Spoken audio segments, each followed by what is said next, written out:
Show my boy's back. Can you see the little 60-year-old man in the corner of your screen? Yoo-hoo!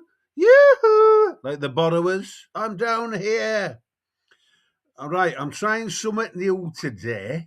I'm trying a split screen arrangement, but because I don't have a big ego, I've got myself right down small in corner because I want you to see this article, which is on the BBC website, written today. And what I'll do now, because you can hardly see me in the corner, I will go to the article. So I'll be reading the article. Unfortunately, I can't see me when I'm doing this. So if I sneeze or burp or fart or lots of hums and ha's or oh bugger, then bear with me because I'm looking at this article. Now, if Plaid win in Wales, that won't mean independence, at least yet. Now, this article was written by Gareth Lewis. Now, some of you political anoraks in Wales will remember Gareth Lewis as the man who had Nigel Farage on the back foot at Llandudno.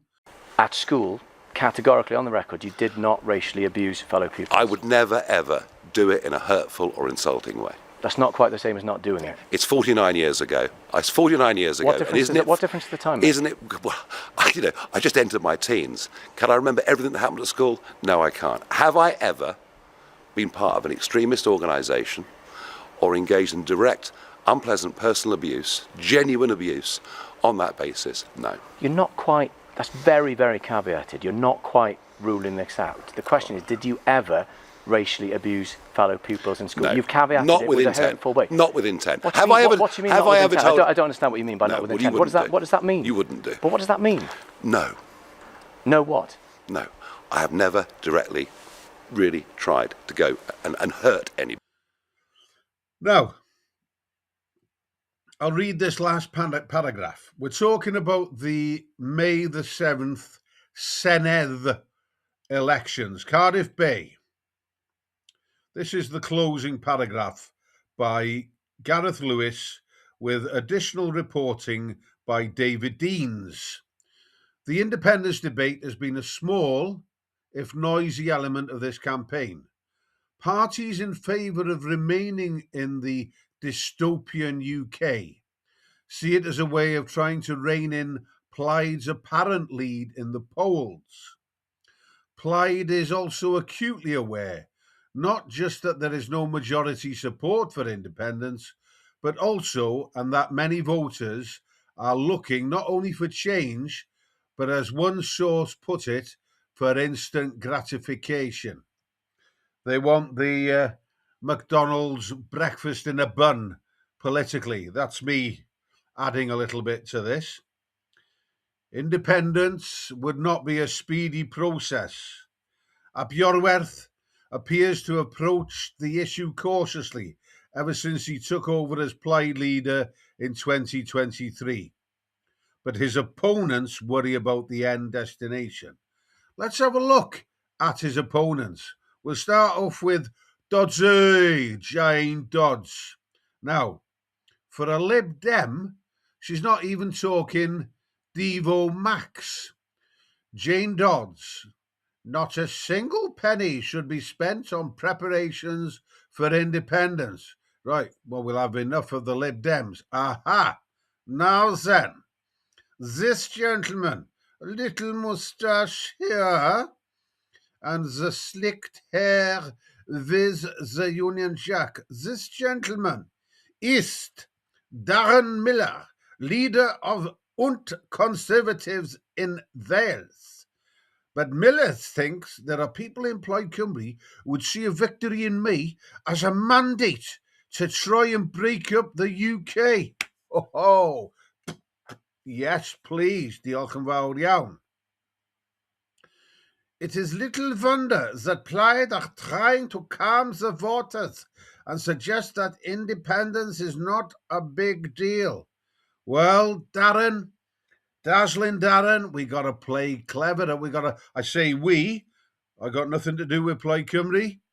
I left them 29 years ago because they succeeded in getting the Senedd, 1997, but it's been Labour in power. But before we get to Labour, let's talk about the parachutist, the Barnet Formula Bath flat dweller residing in Blackwood, and apparently today he said, if I am First Minister, the Cardiff Bay bubble ends on day one and we all move to Bala.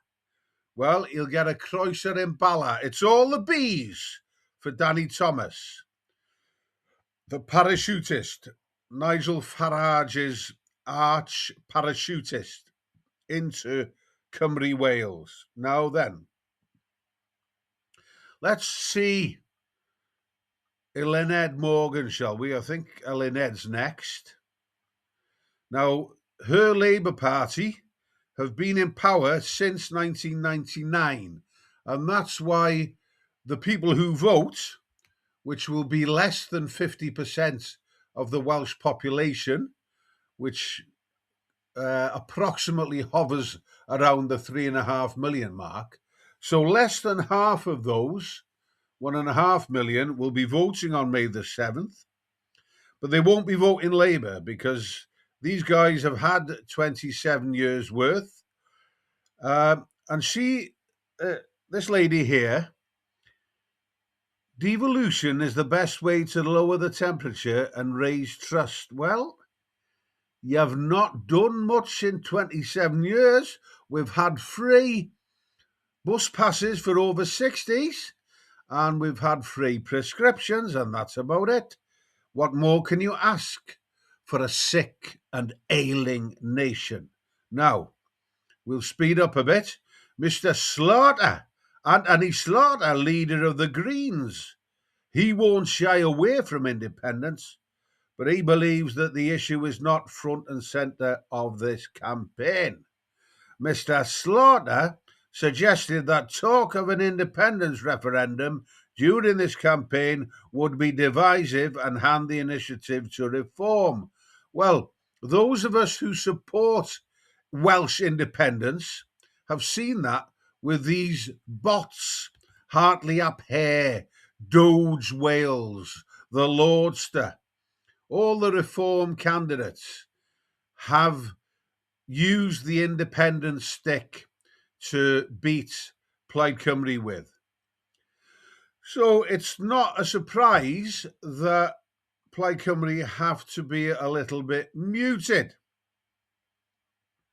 But Rhyn Orvis replied, do I sound as if I've paused on my ambition for Wales or my belief that this isn't as good as things could be for Wales? No, my situation on this has been the same, lifelong. It's a question for the people of Wales.